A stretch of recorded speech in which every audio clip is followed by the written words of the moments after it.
Hello, folks. Welcome back to World War II TV and the second of a double bill today. We've got two more shows again coming tomorrow and then one on Friday. But check the times because they are shifting about a bit because of people's schedules. Anyway, they were all heroes, the greatest generation. But some men and women from allied nations betrayed their countries. Traitors were found in the services, the media, and throughout civilian life. Paul Johnson returns to World War II TV to share some of their stories. I'll bring him in now. Good evening, Paul. How are you today? I'm very well, Paul. Thank you for inviting me on, and hello to all of your viewers. So we were just talking before going live. Yeah, the thing about World War II is there is still this massive interest in it, but sometimes people want to stay in the safe areas. They want to stay in Dam Busters and Colditz and the Battle of Midway, all of which we cover on this channel, but we do other things as well. You have, it has to be said, delved into some slightly darker subjects regarding to World War II. Conventional stuff as well, but you know, the Brookwood killings, things like that. Why basically do you dwell in these dark areas? I think it's just a question of me. It's pretty much unexplored. A lot of historians, of course, choose to steer away from it. I'm very much interested in the human story. There are fantastic historians. There are fantastic books, videos, all that on campaigns and formations, equipment, all the things are relative to the Second World War. But it's really about the people, the human beings that took part. You know, most of you were just ordinary people. And of course, amongst that, millions of men and women that made up the armed forces. There's a few bad apples, to say the least. And it may only be a minority. However, their story is there. And most importantly for me, it's about the victim.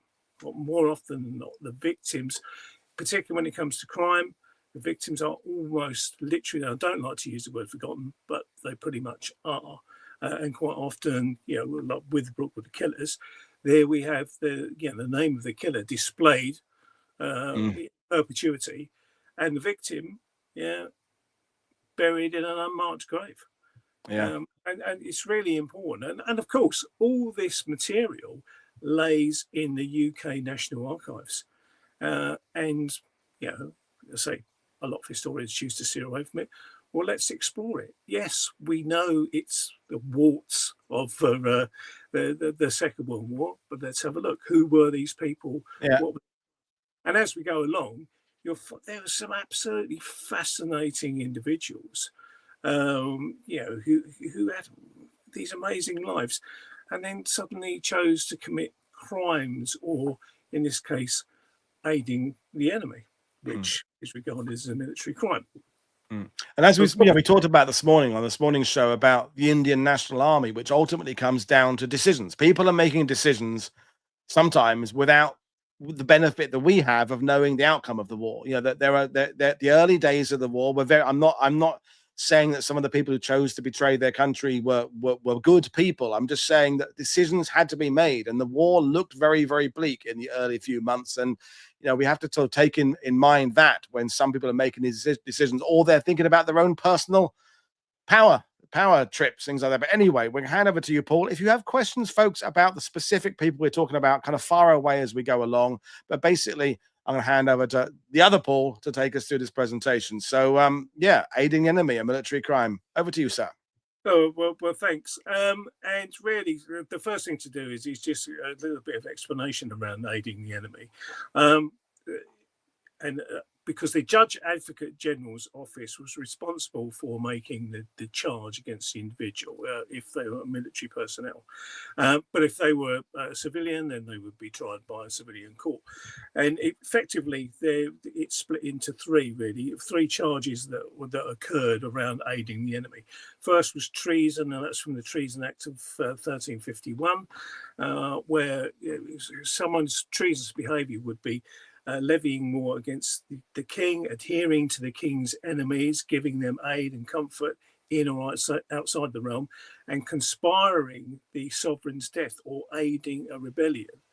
And this is a charge that could be brought against a civilian or against military personnel. As far as treachery goes, and obviously Theodore Schurch was charged with treachery. That comes as a consequence of the Treachery Act of 1940, which was passed after Dunkirk. And any act that is intended to assist the enemy or harm the security of the UK, including espionage, passing secrets to the enemy, and sabotage, you could be charged with treachery. Aiding the enemy is literally a military crime in wartime. It comes under the British Army Act of 1881. It comes under the King's Regulations, and of course under the US Articles of War. And that's about supplying intelligence, weapons, or supplies to enemy forces, harbouring, assisting, or corresponding with the enemy, and failing to prevent aid reaching the enemy. So these were the main charges, or the main areas from which a charge would come.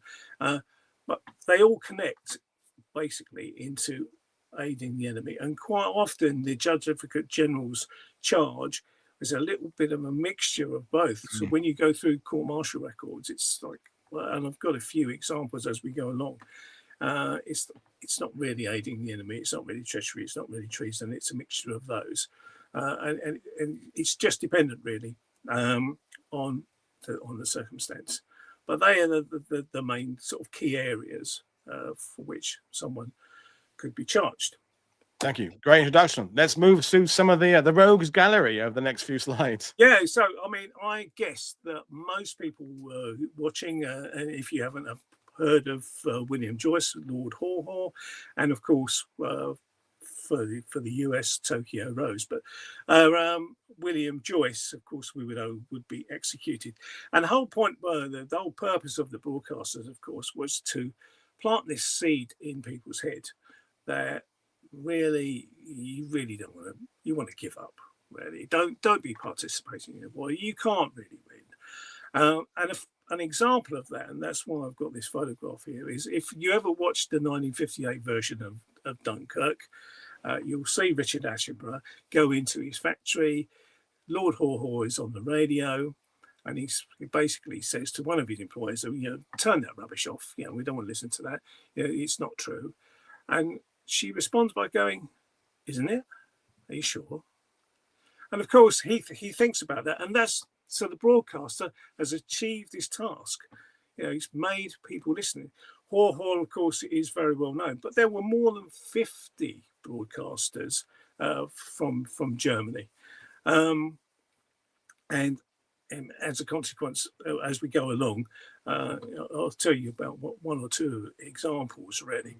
Most of them, of course, Haw Haw was, or William Joyce was charged with treason and was executed for his crime.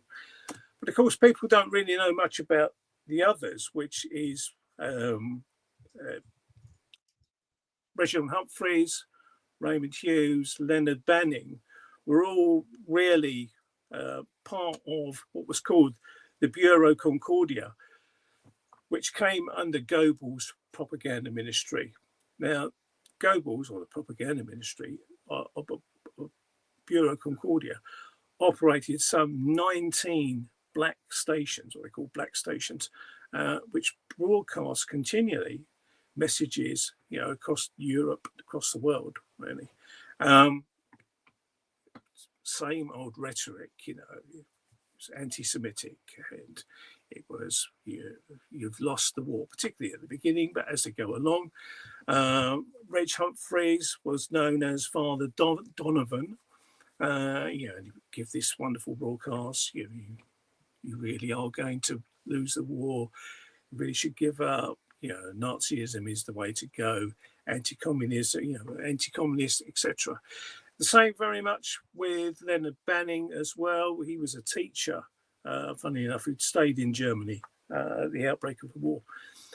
And he, again, was preaching this anti-Semitic rhetoric. And of course, the whole Nazi cause, how wonderful it was. Raymond Hughes was slightly different in as much as, although he had many pseudonyms, he was been a warrant officer in the Royal Air Force, and he'd been shot down early in the war. And of course, each prison camp, and if anybody's looked at the book I wrote on John Dixon, each camp has an Abwehr officer, security officer in it. And his job was not only about the security of the camp, but to be saying to prisoners of war, aren't you sort of a bit fed up here? And of course, how long are you going to be here? You and I know, your audience knows, how long the Second World War lasted for.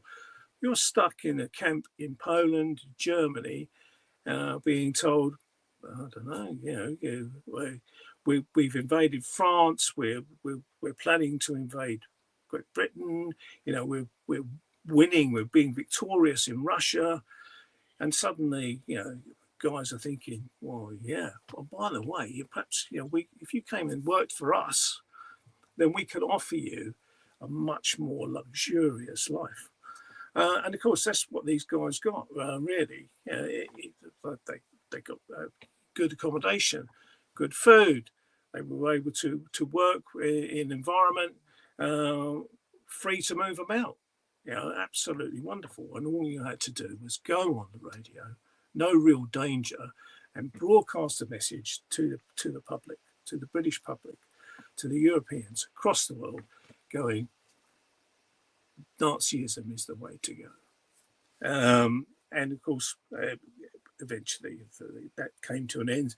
These guys were arrested at the end of the war. I believe Leonard Banning had joined the Royal Navy or attempted to join the Royal Navy at the end of the war, and then was arrested. They were all imprisoned. Reg Humphreys was in prison for 5 years. Raymond Hughes also for 5 years. And Leonard Banning is quite interesting for me because he was born in St Albans in Hertfordshire. And for whatever reason, he was given a 10-year prison sentence.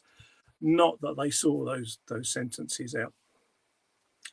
And so, of course, these weren't the only ones. There were a great many men who were brought in from prison camps and who were encouraged to participate with the propaganda. And would you say, Paul, that a lot of the people that you're going to be discussing are narcissists in some way, and they also think that they're intelligent, and maybe some of them think that they can actually outwit the people they're serving and somehow retain their own identity and autonomy? Whereas, of course, we now know that the Nazis were very, very good at lying and telling people falsehoods, and then you'd just be swept up in it all. So do you think some people go into it genuinely thinking they will be able to sort of somehow winkle their way out of it, and before they have to actually do anything treacherous? I think that for some of them, they were intelligent men. I mean, Humphreys and Banning were teachers, and they were bright men. And the Nazis, although they picked bright people, they also picked people who weren't particularly bright to participate in their various programs to meet their own ends. But yes, I think these guys, like anybody, they had no idea when the war was going to come to an end. You're broadcasting from Berlin. There's this wonderful lifestyle that you can live, and people respected you. You worked for Goebbels, and as a consequence, and I think for some of them, some of them were particularly odd characters. Prior to the war, and the war invigorated them in some way. Were they a danger to the British public? Not really. Because that's the thing you can't measure, isn't it? You can't measure the effectiveness of propaganda with a chart as such. I mean, because it's all sort of that psychological warfare. We can from the positive side of things, they would say that if they played faster music in the factories making B-17s, women would the Rosie the Riveters would tend to work a bit faster because the beat is faster, and so you can say, okay, so they would build slightly more B-17s because of music. But it's hard to measure those kind of things. So with that reference to the Dunkirk film and people thinking, well, is that true? It's very hard to really get a sense of how much effect this had. Of course it is. I mean, it's like anything. It's like winning a lottery, isn't it? Really, it's like, you know, somebody starts filling your pockets with cash and saying you can eat in the best restaurants, you can, you know, you can womanize as much as you want. There's, or, you know, you can do whatever you ever choose. Then of course you go, oh, I'm really quite liking this lifestyle, and yes, and someone's going, well, could you write a few words? You know, I mean, one of the characters, if you like, amongst the broadcasters was, of course, the British author P.G. Woodhouse, who produced material for broadcasting on German radio. Now Woodhouse, and if you need to read his file, really, was pretty much did this purely for money. You know, and he was paid very well. Lived in Paris, went to Berlin. He was monitored by the Abwehr, and he was paid, you know, regularly, considerable amounts of money. Of course, and he chose, understandably, at the end of the war, not to come back to the UK, but to go and live in America, and sort of deny that he really sort of participated in the West. But all the evidence is there in public record, really, to show what happened. But of course, these weren't the only people. You know, you've got Canadians, New Zealanders, all who were being encouraged to leave the prisoner of war camps, and much of this was around POWs. Encouraged to leave the POW camps, come and work for us. We love this great lifestyle. And of course, it all came to a crashing end at the end of the war. And for those British soldiers, like William College, and Norman Rose, they were given life sentences for their participation. Now, they didn't serve life sentences, but they were given a life sentence for participating in probably what you would class as a non-violent role. You know, simply broadcasting a message, and, you know, making and broadcasting propaganda. And so, as a consequence, you know, at the end of the war, a great many of them were arrested, prosecuted. Some escaped, but not very many. Some were given a great variation of sentences, and we'll come to that as we go to the next slide. So, these two ladies. Dorothy Eckersley. Now, I think you could write, well, I say you could easily produce a wonderful book and a great movie about this lady, because she was a real character. Her mum was a suffragette. She married a music producer, BBC music producer. She had an affair. She was quite a vivacious woman, you know, and she remarried the man she was having an affair with, and then she got involved in the British Union of Fascists. So she got involved with Mosley. And interesting with Dorothy Eckersley, she was such a vehement fascist that Mosley chucked her out of the BUF because he felt that she was too anti-Semitic. Wow. Yeah. It's unbelievable. I mean, you know, she went to Germany. She became a broadcaster, and she lived in Germany. And at the end of the war, when she was arrested and she was prosecuted, she wound up in a minimal sentence of just 1 year. Absolutely amazing, really, for she was a very, very ferocious woman, and you know, a great advocate of Nazism, an outstanding character, really. But of course, you know, a year sentence, not really much, really. Susan Hilton is even more interesting. Now, this was a feisty young woman. She really was. Now, she was on a ship called the Kemmendine, which was sunk by Germans, a surface raider. She was rescued. She was transferred to a ship called the Tirana. And when she was on that, that was then sunk by a British submarine, the tuna. So she survived 2 torpedoings. She lived in Paris, she lived in Berlin, she lived in Vienna, and she broadcast propaganda. You know, she'd been a BUF member, and a great propagandist, and a woman who, you know, if we had the time and the material, we could study in absolute depth. But an amazing woman. She comes back to the UK, she's arrested, and she's given an 18-month sentence, you know, which is, in comparison, when you compare to soldiers who were given life sentences for the same thing, then clearly the women were treated differently. But they were still broadcasters of propaganda, and they were still aiding the enemy, and that's the whole, you know, the whole purpose of the discussion, really, is that they're assisting the enemy in some way. Just a quick question for you from Trevor about the broadcasters particularly. Did they plead guilty or not guilty, and did their sentences vary depending on their plea?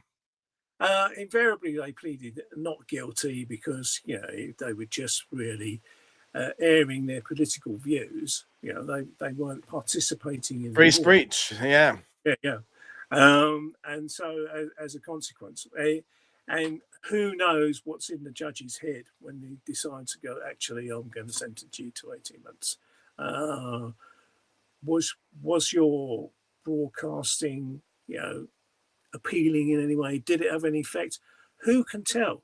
You're a soldier in the, you know, in the front line, and, you know, someone's listening to a radio somewhere. You know, you might be sitting in a tank somewhere, picked up a signal, Germany calling, and here we are, someone going, do you know what's going on at home while you're away?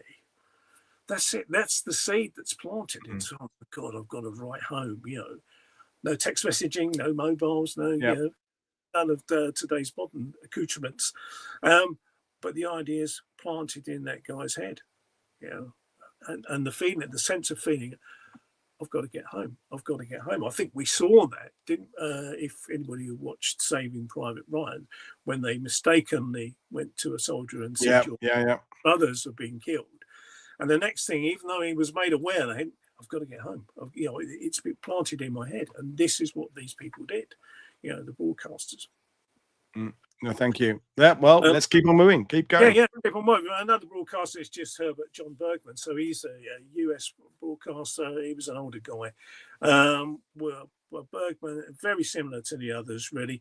But with Bergman, he wasn't prosecuted properly until 1949. He was given a 6 to 20 sentence, and he died 3 years later in prison. Again, were his, you know, from a US point of view, was his broadcast of any harm? Not really. It's just a question of it's planting that seed, but it you know, it's aiding the enemy in some way, and therefore it's a crime, and you'll be punished for it. Yeah, but with Bergman, and of course, if we go to the next slide. This Tokyo Rose is very well known to most people. I know anybody who's ever watched, you know, a war film from the 40s, 50s, 60s will know the name Tokyo Rose. But of course, Eva Toguro Aquino it's a generic name. She wasn't the only Tokyo Rose. There were others, but it was again simply about broadcasting that message. And equally, and probably lesser known, was Mildred Gillers and Rita Zucker, who was in, Mildred Gillers was in Berlin, Rita Zucker was in Rome, but not until much later in the war, nearer to the time that the Italians surrendered. These were known as Access Sally. And again, their material was all about, you know, anti-Semitism. It was about, you know, Nazism, anti-communist. You're not going to win. Come and work with us. Come and be with us. Be part of our nation, and we'll all be fantastic together. And of course, understandably, it wasn't the case. We know that now. but again, for the women, when they came back to the US and they were arrested, they were given fairly minimal sentences, and I think D'Aquino was her trial was probably one of the longer drawn out ones, if I remember rightly. But certainly these were the broadcasters. These were the people that sent a message, come and be with us. But not only the only ones, of course. There were, amongst every nation that participated, there was some sort of traitor, someone who was aiding the enemy, supporting the enemy in some way, whether it was through the broadcasting or whether it was participation, wanting to be and actually taking part in combat. That's a whole different ball game, really. We're now on the edge of the renegades, the people who were willing to participate in combat, and these are a different sort of genre, if you like. I think that's where it gets interesting, Paul, because it's the willingness to betray your country and help the aid the enemy. Whereas, because when you were talking earlier, I was thinking about just bad soldiers, because armies have soldiers who are not very good, soldiers who are not very good at shooting, or they're not very good at running, or they're not very good at reading maps, who may let their companies down. That they may not service an aircraft properly, and it may have problems in midair. But that's not deliberate, isn't it? That's someone making human errors, in a sense. It's the willingness to do something, I think, becomes interesting, because we all let people down in our lives. It's whether you're doing it deliberately or not. Yeah, and obviously, I mean, these are newspaper cuttings, as you can see, and clearly there are those the Belgians who became part of the Belgian SS. The Maltese traitor who was prepared to plant bombs. And the Dutch traders who would give away their family and friends because they believed that Nazism, fascism was the way to go. Yeah, and they wanted to participate. They didn't do it for money because there was virtually no pay, and they certainly didn't do it for luxury, because they would be frontline troops or potentially frontline troops. However, obviously, as we move on, I touched on Patrick Joseph Dillon, who is always alleged to have been an Irishman, was actually born in Glasgow, and Dillon again was another broadcaster, but he really didn't intend, I don't think, to be a broadcaster. It was just a question of he boarded a ship in New York, the Port Brisbane, with the intention, it would seem, of joining the British Army. But the ship was captured by a surface raider, and Dillon found himself being transported to France and into Germany, where, as a prisoner, he decided to participate in broadcasting programs. And again, at the end of the war, he is charged with aiding the enemy, and I think he got 7 years, Dillon, for his troubles. But it was all about the same story. Here's an Abwehr agent, here's a security officer saying, "Do you know what? It's a rubbish position to be in. Why don't you come and be with us?" And for some men, they're like ordinary guys. A fireman on a ship, just an ordinary guy. Suddenly, I don't really want to be in this horrible, muddy, filthy, dirty prison camp when I could be, on the streets of Berlin, and all I've got to do is read a few words from a piece of paper.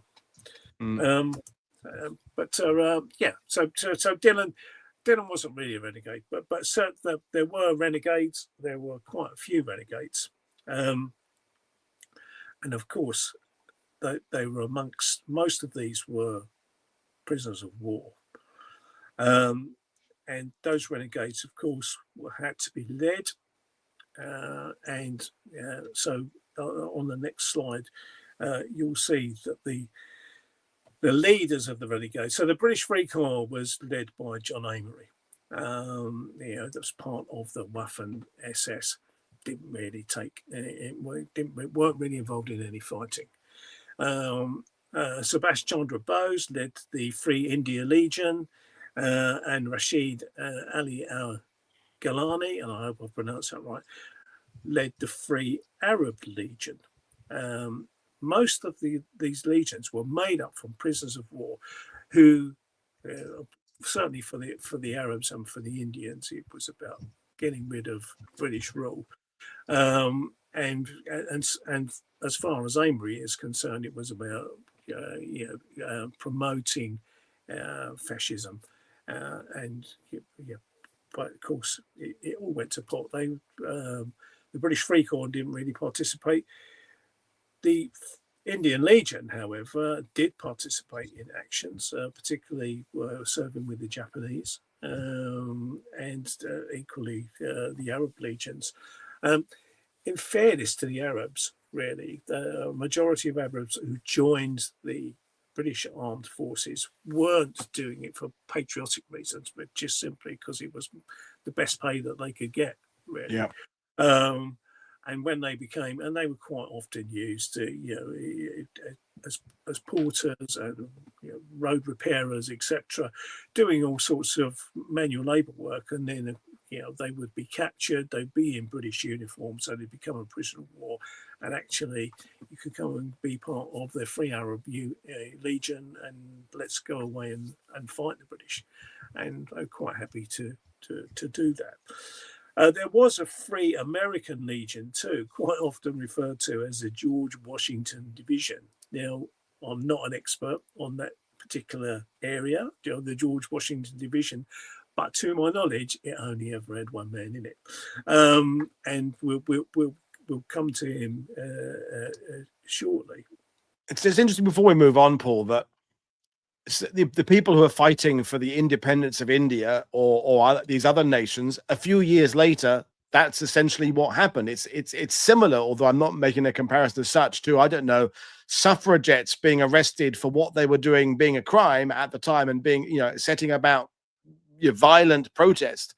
But then later on, women were allowed to vote. So therefore, the thing they were fighting for became a reality. But that doesn't mean that at the time, it's still a crime. It's very complicated that if the motivations at the time being against the run of play, but later on becoming the prevalent view, if that makes sense.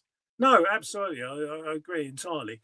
I mean, for Amory, of course, he was captured. Yeah. Not in his case. Yeah.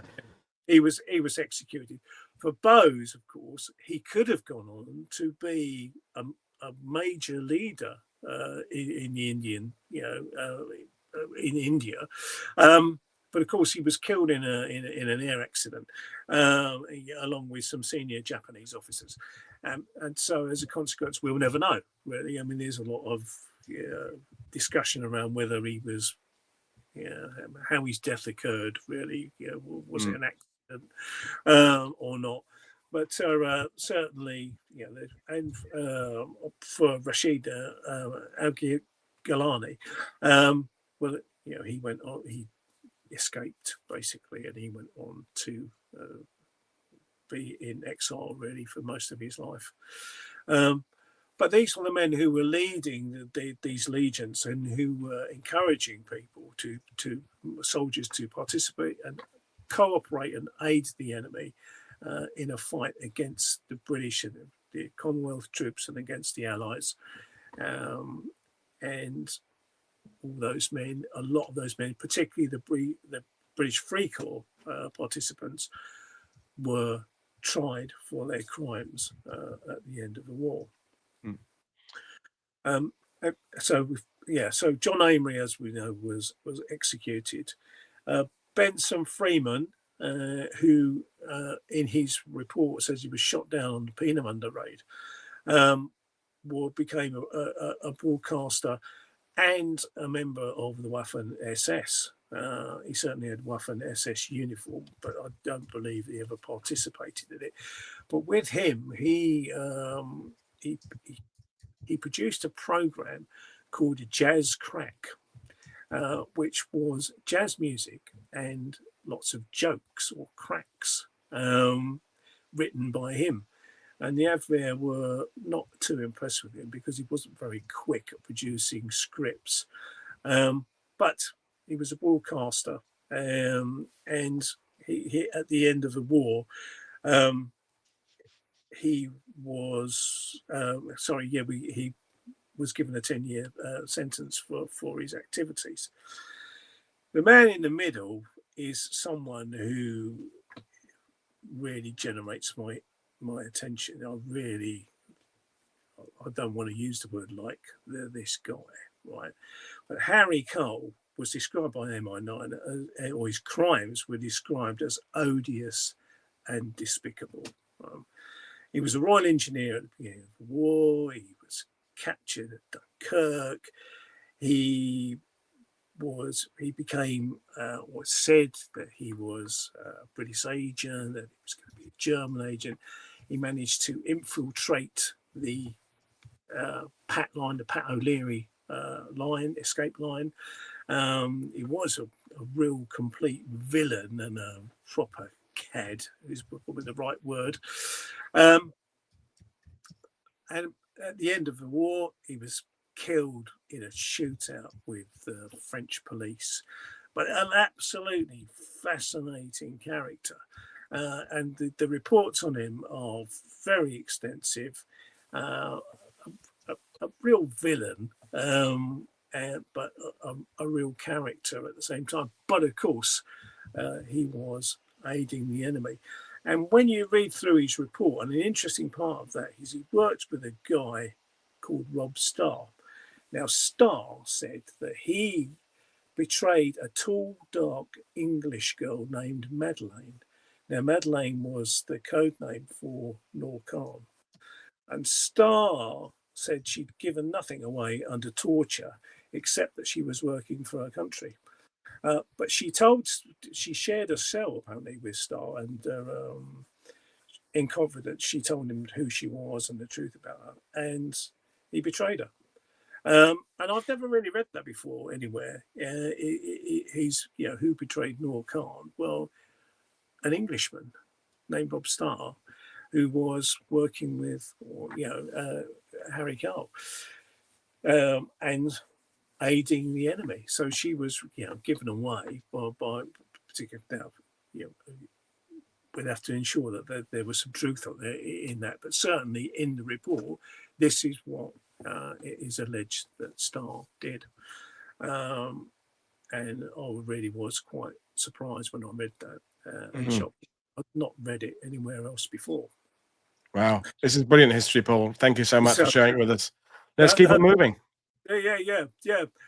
Again, another character. This time, obviously, I like to look at the US side. So Martin James Monty was trained as a pilot. It was serving in the Far East. Managed to make his way to the Middle East and then to Italy, where he stole a P-38 Lightning, flew that to Milan. This is an image of it on the screen. Turned it over to the Germans and said that he wanted to, cooperate with the Germans. And he's at the end of the war, he was arrested in August 1945. He was given a 15-year sentence. But Harry Truman in February 46 suspended that sentence on the basis of advice from some of his Congress. A year later, Monty was, as a condition of his commutation, was required to re-enlist in the US Air Force, which he did for a period of 2 years. And in 1949, he left the US Air Force, and within 5 minutes of his discharge, he was arrested by the FBI on the basis that he was known as Martin Weehampt. And he had been broadcasting for the Germans. He'd been aiding the enemy. He was taken to court. he got a 25-year sentence and a $10,000 fine. But Monty is, to my knowledge, is the only person who is associated with the George Washington Division. This nonsensical Waffen SS formation that didn't really exist. So Monty was basically imprisoned for his crime. What I've done and put on the screen now is really just a charge sheet, and it's very much the same for many of them. This one is for Private Hugh Cowie, who, having been made a prisoner of war, voluntarily aiding the enemy in that he'd been a member of the British Free Corps.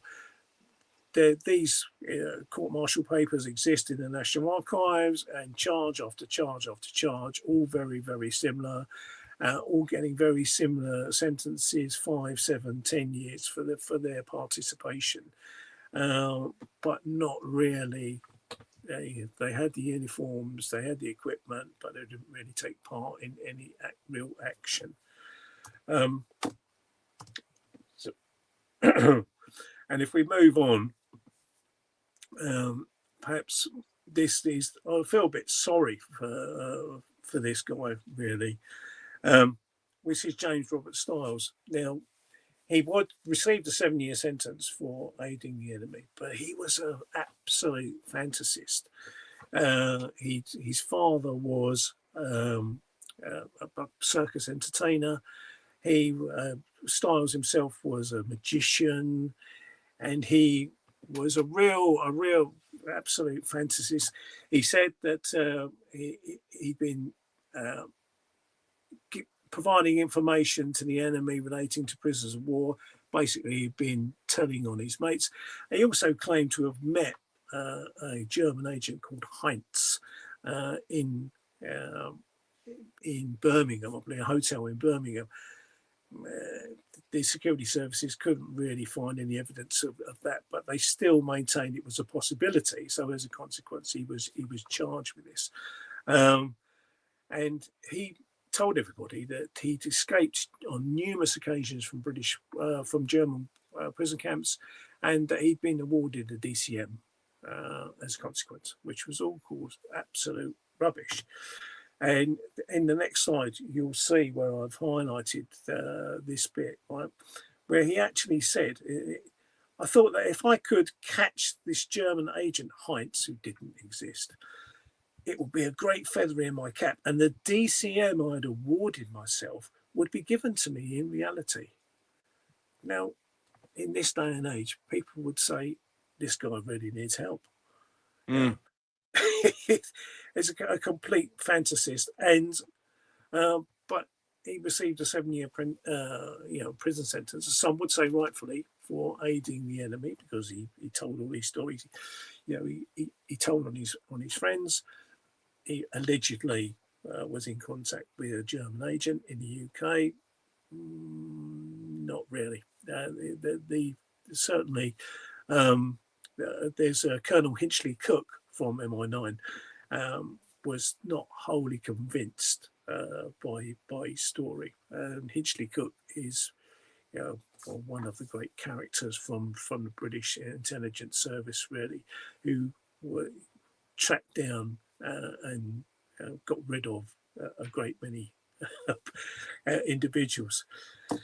As you'll see from the recently released medal cards, which is on the next slide, like everybody who was aided the enemy, anybody who was charged, then their medals were forfeited, and Stiles forfeited his medals as a consequence of his actions, understandably. Although I do, as I say, feel slightly sorry for this guy, because I think he just needed a bit of help, really. He was fairly harmless, unlike the people that we're coming on to next, really. a lot of people will have known the story of Theodore Schurch. So Schurch was the only British soldier to be executed as a consequence of court-martial for treachery. His name is embroiled on the Brookwood Memorial. A lot of the papers say that really what he did was not of any great consequence. He worked initially for the Italian intelligence service. He travelled, he managed to get to North Africa. He was an RASC driver. He drove across the front lines. He carried messages. He gave away information. And then he was given the job of dressing up as a British officer and being put in with people like David Stirling and, trying to draw information. But Schurch had a terrible Cockney accent. And anytime he was put in with officers, they immediately sussed him. This guy is not an officer. Stirling said he sussed him straight away. Some people say that Stirling was caught out by Schurch, but pretty much most of them knew who he was. So, of course, he was brought back. He was captured in the end by the Americans in Italy in 1945 and brought back to the UK, where he was tried and charged and then executed for his crimes. Rob Crane is saying the court martial was 80 years ago today, apparently. Oh, was it? Well, thank you for that. So we're being very topical, Paul. That's good. It's like we planned it. It's well done us. Okay, well done us. So the guy on the right, George Alfred Marshall, actually, most people would not have heard of. Now, Marshall's name, like Schurch, is on the Brookwood Memorial. But Marshall was aiding the enemy, but he was not, he didn't go to trial because he was executed by the Belgian White Army. Now, Marshall had come he was in the East Yorkshire Regiment in 1940. He was territorial. He was captured at the battle, or he was captured near Cassel, I believe. He was in prison, a POW camp. He was got out by the Gestapo and the Abwehr and come and work for us. And then he was injected into the Comet line in Liège, in Belgium, where he actually, his request was, he'd be put into a safe house and he'd be saying, look, can I be moved to another house? Can I be moved to another house? The Belgians became suspicious of this and said, if he keeps asking, we're going to kill him. And he kept asking. So one of their operatives was given the job of killing him, took him out into the woods, couldn't quite bring himself to do that. So they let Marshall go. Of course, he went straight back to his Gestapo handlers. They went back into Liège, and you'll see on the next slide that Jean Peters and a lady called Madame Bourret were arrested. I can't find any information on what happened to Jean Peters, but Madame Bourret went to 2 separate concentration camps. And Marshall, and this photograph is his Gestapo ID photograph, was retaken by the Belgian White Army. He was shot in the stomach. Now, interestingly, and the interesting part of the story is that he had 2 tattoos. He had East York's tattoo on one arm, and he had the name of his wife, Vera, on the other arm. And if we go to the next slide, you'll see that this guy is Gunner L.R. John Grubb. Grubb was tried for aiding the enemy. Now, originally, Grubb was put forward for a military medal because he claimed to have escaped on numerous occasions from prison war camps and been recaptured, which of course is just a load of old rubbish. He'd been working along with Marshall in trying to instill themselves in the Belgian White Army. Now, interestingly, what he says is that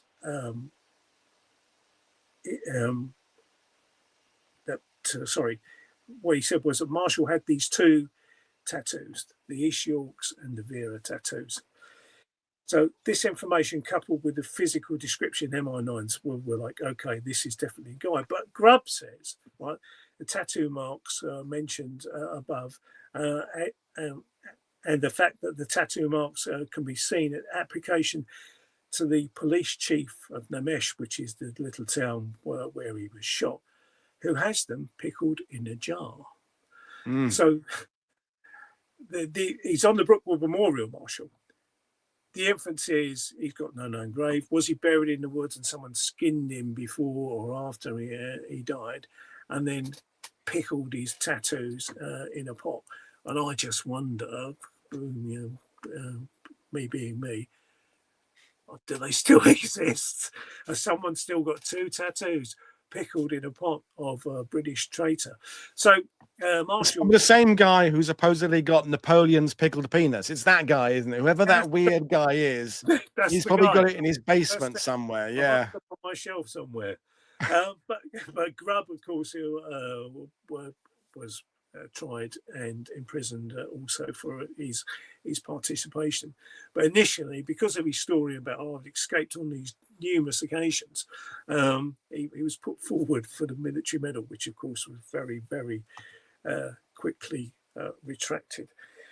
But that's of course in France. Across the world, this was going on, and Private Hugh William Morgan, who is another prime example. This was an Italian prisoner of war. So Morgan had been captured in Crete. Now Morgan was responsible for the death of another soldier. He was in the Worcestershire Regiment. He was taken prisoner, and he was tried for offering aid and comfort to the king's enemies. Now, this involved a hand grenade incident, really. So basically what happened was Morgan, like so many other POWs, when the Italians surrendered, gave up, all these POWs escaped and scattered themselves across the Italian continent. Morgan was part of that. He got himself in with some pro-fascists. And as a consequence, him and another guy from the RAF were capturing, if you like, the RAF were dropping supplies for prisoners of war. So there were all sorts of things. There was uniforms, boots, food, all that sort of thing. And Morgan was gathering this stuff up and selling it to the pro-fascists. Now, there were 4 POWs who were looking to get back to the Allied lines, came across Morgan, and established or found out exactly what he was doing. One of them was Errol Bowers, a South African. Said, we're not happy about this. You should be with us. We should be trying to go back to the Allied lines. And if there's food and equipment, you should be giving it to POWs. You certainly shouldn't be giving it to Italian civilians. And you certainly shouldn't be selling it to people who we believe is pro-fascists. So Morgan said, oh, okay, and agreed to go with them. So they went into a town near in central Italy. And as they're walking into town, Morgan does a runner, legs it, and about a minute later, 2 hand grenades land in the street, seriously injuring 2 of the soldiers and injuring another one and slightly wounding Bowers. Morgan escaped. Bowers had to leave the others behind because they were quite severely wounded. Tried to make his way back to the lines. He was captured by the Carabinieri to start off with, who were going to take him back and imprison him with the Germans. But he managed to escape from that. And then some pro-fascists who had been directed to where he was by Morgan chased him down and shot him in a field. And he was buried in the local town. And then, of course, he's in Ancona Cemetery at the moment. So on this occasion, Morgan was directly responsible for the death of a British serviceman. Wow. So things get a little bit more serious. And he received, I believe, life imprisonment for his crime. I'd say Errol Bowers is buried in Ancona War Cemetery. Wow. We did it before when you did the Brookwood show, is that it's so easy to say when someone posts a photo of a military cemetery or that they were all heroes. And yes, the great majority were, but not always. The fact that some of these people are on these memorials, they've got gravestones, and yet they are absolutely everything against that people think of. They think of fighting for your country and doing one's best. And as I said at the beginning, the greatest generation idea, and I don't like the words greatest generation personally, but it's fascinating that these, as you said, these bad apples are there, but they're on the same tree. If we carry on as the apple analogy as the good apples. Well, that's right. And if you want a bad apple example, so here's a fact for you, which is amongst the British other ranks, so not including the officers, there were over 210,000 court-martials in the Second World War, which averages out at somewhere between 150 to 200 court-martials per day. Yeah. That's a whole different talk, because the logistics of that, each court's got to have a chairman, 3 officers, etc., etc., etc., all the paraphernalia that goes with the court-martial. We're performing across the globe something in the region of 200 court-martials every single day of the war. Yeah. So don't tell me there weren't any bad apples, because they. Yeah, no, it's an uncomfortable truth, as we said at the beginning. We want to think that everybody who served their country was doing their best, but the reality is they're human beings, and like the rest of us, there are good ones and bad ones, and that leads very nicely into this story, which I've called the real King Rat. Now, anybody who's seen the King Rat movie will know exactly what it is. So this guy, Sergeant Herbert George Gibbs, right, serving with 605 Squadron, he was aircraft handler on Java, March 1942, captured by the Japanese. He'd already been, he'd lost a stripe for a misdemeanor, and in fact, he'd been stealing someone else's kit. Probably wasn't that likable a chap. So in December 42, the Japanese shipped him off with a load of 200 other men to Hakodate POW camp in North Japan. Gibbs appointed himself as medical orderly, and he had no medical training. He planted himself in the hospital at Hakodate, where he was responsible for looking after very seriously ill men. When he came back to the UK, he was charged with aiding the enemy and murder.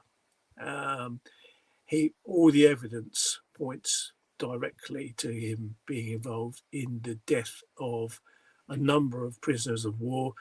He was charged with only 4, but actually the number is nearer 30. Personally, I regard him as a British serial killer in a Japanese prisoner of war camp. There's a lot of argument on the flip side of that, of course, to that many of these men would have died anyway because of their medical state, their medical condition, and the conditions overall. But Gibbs was described at all times as being well-fed, well-clothed, looking healthy. And he was wearing Japanese armbands. He was in coats with a Japanese doctor. And he basically was the real King Rat. But it's a long, protracted story, and we'd have to go through it in depth at some other time. But really fascinating. This guy, and the real clincher for me is that the RAF took him to court-martial. Because the Daily Mirror found out, the Daily Mail found out, and said, "Well, we understand you're doing it. You're court-martialing a chap." No, not us. We're not court-martialing anybody. And he was found not guilty of his crimes. But this was the Royal Air Force at the time. We've been victorious in the Battle of Britain. We're the dam busters. We're conquered Normandy, etc. You know, we bombed the hell out of Germany. We're now not going to offer up one of our people as a Jack the Ripper type character, if you like. And so he was found not guilty, but the evidence really is stacked up against him. We had a question about what you think Gibbs' motivation was. I mean, I know you're heavy reliant on the National Archives, things like that, which wouldn't necessarily go into psychology and things like that. It's just, in many cases, the hard facts. But in the research you've done, do you have an idea? Absolutely. Survival of the fittest is the honest answer to that. He was motivated by the fact that he was going to stay alive. Right. Yeah, when you read through the documents, and you're quite right, obviously, you've got all the factual information, but what's the thinking behind this guy? But as you read through that, then clearly he was intent on staying alive. And if it meant killing someone else to do that, then hey ho, that's the way that I mean, I don't want to go down to a massive great rabbit hole, but when you read Holocaust survivors' stories, which are obviously brutal, they do get to the certain point where they start, in some cases, stealing food off those who aren't going to make it. You get this ability to push yourself above others, and they will sometimes explain that they got this desire to just live, and if that meant at the expense of others. And I always put myself in that position. Yes. Yeah. What if this was me, and there's one piece of bread, and there's me, and there's Woody, right? Yeah. For that piece of bread, right? Because it's life or death. And ultimately, that's how we could go down a massive rabbit hole. That's how the human species has developed. The tribes of primitive human beings that learned how to look after themselves and let the weak die and all that kind of stuff. That's how humans developed, is a ruthlessness to survive. That's why humans are pretty much the only species that exists in every corner of the world, because we learned how to master each area by sheer ruthlessness in many cases, and not showing sympathy for our fellow creatures. And so that's technically what someone like Gibbs is doing. He's acting on his primeval natural desire to stay alive. Absolutely. He was a Scotsman, and he was a pretty hardy character. But of course, on the flip side, he allegedly placed himself in a position where he was to look after sick men and help them. But his real aim was to just help himself.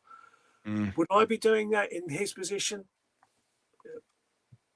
I'd like to say no, I wouldn't do that. Nonsense. In their position, in the most primitive of conditions, it's survival of the fittest. So you're going to do what you've got to do. And so, it ultimately is. I guess it proves that most human beings, despite this natural desire to survive individually, they have this desire for the species to that. We're into the discussion about objective morality, isn't it? In that, I don't have a faith, but I believe that I live my life in a way that for the betterment of the group around me. So if murder is bad, because it's not just bad for me, it's because I don't want to be murdered myself. So if we all go around not murdering each other, that's for the betterment of society. So if we all don't steal for each other, we are gaining from that. And most people in these situations seem to adhere to that. That was a stronger motive, a stronger principle than the individual survivor. But in his case, it was the individual survival was more powerful than this group. Does that make sense? Would you agree with me? I would agree with you entirely. And the comparator for me is when you watch King Rat and you watch Bridge Over the River Kwai, where conditions were demonstrated as being poor, very, very bad. But we're all in it together. We're all pulling together. Whereas in King Rat, it's me, and I'm going to survive no matter what.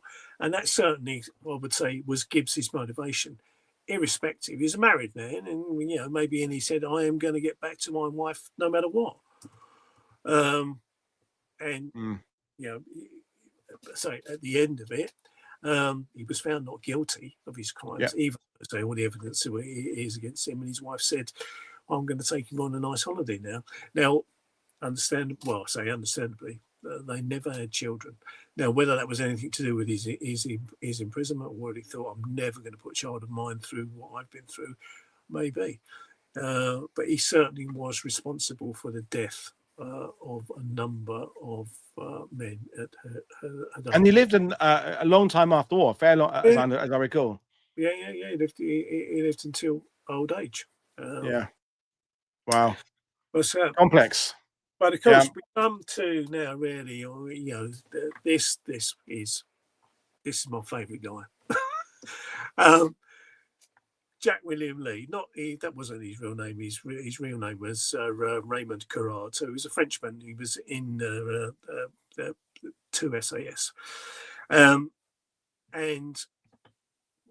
a lot's been written about the SAS. I'm not an expert on the SAS, and I wouldn't, claim to be. But Lee is the only SA officer that I'm aware of who was court-martialed in the Second World War, and he was court-martialed for aiding the enemy. And he's just an amazing character right from the get-go. Really, he was born in France. His father was French. His mother was American. They were divorced within a short period of time. He went to live in Paris with his aunt. Then he went to live in the US with his mother. He came back. He joined the Foreign Legion. He fought Narvik. He was awarded a Croix de Guerre and a Palm Leaf. He goes back to France. He gets involved with Mary Gold and her resistance movement. And she's a multi-millionairess. They become lovers. He steals diamonds from her. He's this real character. He becomes involved with some bandits. He then moves into Spain. He got into Spain before he got murdered. He goes to Gibraltar, comes to the UK, joins the SOE. Right? He's going to be an SOE operative. Gets trained, gets parachuted into France.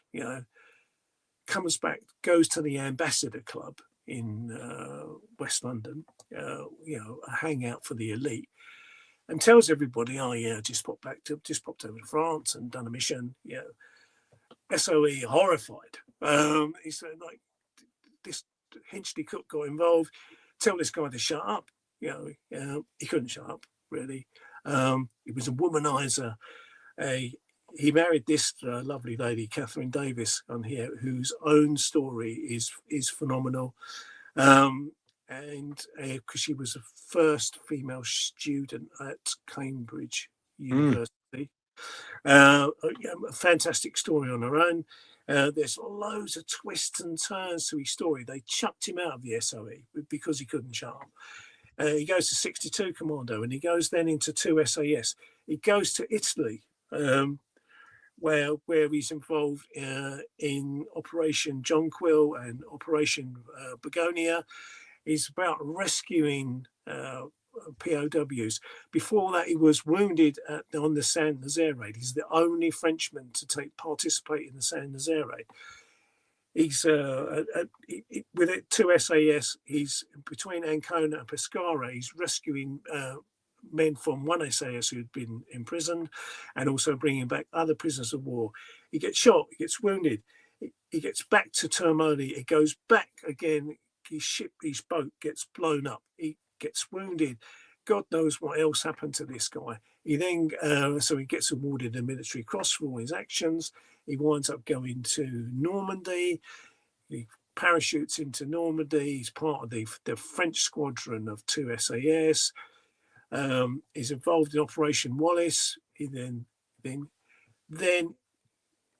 because he was trying to get in the knickers of a woman, he basically, a friend of a friend said, I've got a friend whose husband is part of the Free French Forces in Paris, and do you think you could do something to help him?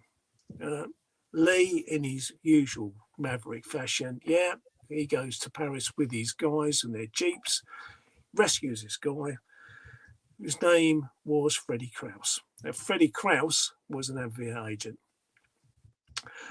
There's a whole load of, there's far more to the story than that. And I'm sure, we can. Well, we did discuss you coming back and doing a full one on this, because it's, and we can do that because it's got many twists and turns.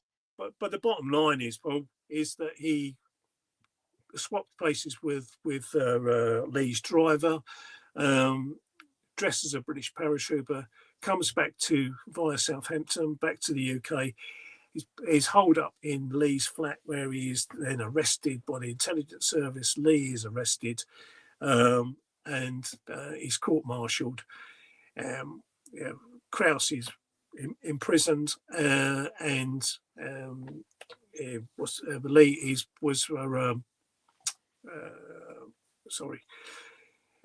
basically discharged from the army, and his military cross was taken away from him and cancelled. But an absolutely amazing story. He died at the age of 57 from cirrhosis of the liver. Because after the war, he went back into the French army for a while. He looks like he had a second wife, even though he's still married to Catherine. A whole, an amazing life, and an amazing story. And certainly we can cover that some other time. But we'll end with a few conclusions now. I mean, we've done a little bit of kind of philosophizing as we've been going along, but your conclusions. My conclusions is that there are a great many men who aided the enemy, some as a consequence of their political views, some as a consequence of seeing the advantages of aiding the enemy, others perhaps through necessity, and others perhaps through misfortune or misguidedness, perhaps even really. But the whole issue of aiding the enemy really needs to be studied in depth and exposed. Perhaps maybe not might be the right word, but certainly laid out before everybody to say, look, this is what really happened. These are the people involved. These are the people who are affected. And can people can then make up their own mind on. I think that's what you're doing to us and the viewers, is you're putting us in that what would I do situation. We all think, one of my favorite films growing up as a kid was The Great Escape, and I always think I would have been one of the ones trying to get out and either digging the tunnel or forging the documents. But maybe I wouldn't have been. Maybe I've been one of the ones just minding my own business, reading books. I don't know. And we don't know how we would perform. I mean, some people watching have served their countries. Some people watching have served their countries in conflicts, and they know how they have functioned in times of high stress and drama. But perhaps all paramedics or firefighters, but most of it, I haven't really pushed myself to know what I would do in some of these situations. And we're in the middle of our war crimes series, where people that we've talked about, Ilse Koch yesterday and Kurt Meyer, they're sons of bitches. They are horrible, horrible human beings. And I'm not putting myself anywhere near them, but at this kind of lower level of someone offers me food to talk about something to get, I don't know. I'd love to say, I think, no, I would reject it, but I'm not so sure. But also for me, again, we're in danger of jumping down a rabbit hole. There's the flip side to all of this. Certainly in the case of John Dixon, he attempted to dig one tunnel while he was a POW for 5 years and gave up because it was all too much trouble. And there was a whole air of these people, particularly theatrical people who were imprisoned, who'd much rather be producing plays on stage and writing material and doing gags rather than be looking to make their way out of prison and back to the Allied lines, as it were. And for me, that's another story. And you could argue, I'm quite happy to pull down the hatch in the POW camp and stay here. Yeah. I mean, and Guy Walters makes this point in his book, The Real Great Escape, is that, you know, we're going down a rabbit hole of Stalag Luft 3, but those who escaped, 50 of them were murdered for their troubles by the SS. We're not condoning them, but that meant that 50 young men's families didn't get to see that returning aviator. They had to or Navy guy, whatever it would be. They had to live with all that loss. Whereas the guy who's, for example, putting on theatrical shows, or is helping people learn languages, or is teaching people how to do trigonometry or whatever, is helping keeping people's mental health better during their incarceration, who maybe is therefore helping these prisoners adjust to civilian life when they return. So is he or she, I guess, serving their country broadly in a better way than the person who's actually trying to escape, which seems to be a direct, because you're getting at the enemy. You're because if you're teaching, if you're putting on plays in the prison war camp, you're not aiding the enemy, but you're definitely not actively participating against the enemy. And there is the rub, really, because part of the issue is you should be doing all you can to frustrate the enemy. Yeah. But you're not. Instead, you've chosen to stay put, do nothing. You've chosen to eat the enemy's food. Yeah. You've chosen to remain in camp. You've chosen, not to expose yourself to any danger. I love these conversations because they're awkward, because they raise questions. It's not neat. It's not, it's the human psyche. It's the human condition. So, well, Paul, we will end things there, but we can definitely do a deeper dive on the rogue in the rogue heroes, essentially, that we could do a dive on that tomorrow. As I say, folks, we've got 2 more war crime shows coming your way tomorrow. We're looking at one of the prosecutors in America, and we're looking at a chaplain who was assisting kind of morally in the Nuremberg trials. I'm looking forward to both of those. I will see you all again tomorrow. In the meantime, don't forget to check out Paul's books, check out his website, check out his Hearts at War stuff. Paul is a prolific creator and contributor to history, and consider, if you will, becoming a YouTube member or a patron of World War II TV. But in the meantime, I will thank you all for your fantastic comments and questions. I will see you all again tomorrow. Cheers, everybody. Thanks, Paul. Bye. Thank you.